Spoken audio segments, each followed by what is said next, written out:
Hi, thanks for joining us. It's a favorite sun destination for Canadians, but tonight, far from the beaches, Jamaica's capital is paralyzed by violence. The army has joined the fight as supporters of a drug kingpin who's facing extradition to the U.S.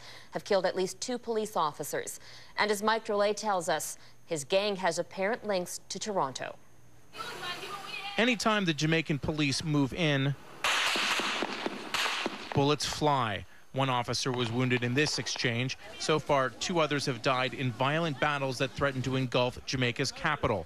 Journalist Celia Morgan spoke with a resident caught in the middle. While talking with her, we could actually hear gunfire. We heard several explosions, and she sounded really, really terrified. Whether she's more afraid of the police or the man this is all about is debatable.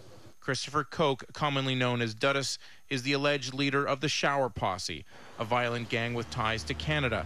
3 weeks ago, during a major gang roundup, Toronto police arrested several members of the posse, which they allege were supplying drugs and guns to rival gangs.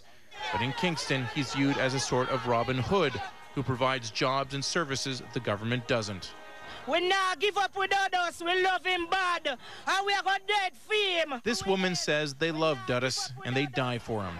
Indeed, 4 police stations have been attacked and crowds of people blocked the streets, all to protect Duddus. Earlier, there were a number of protesters, primarily women, who had come out indicating their willingness to die for Duddus.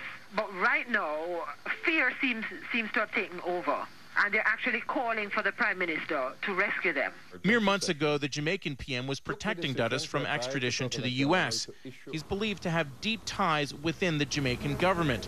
And until recently, in fact, Duddus was viewed as untouchable. We are going to hunt them down as they ought to be hunted down and bring the full brunt of the law on them. The Canadian government has issued a travel advisory saying, in part, Foreign Affairs advises against non-essential travel to Kingston. Right now, the situation is tense in the capital, and unless Duddus gives himself up, it could easily get worse. Mike Drolet, Global News, Toronto.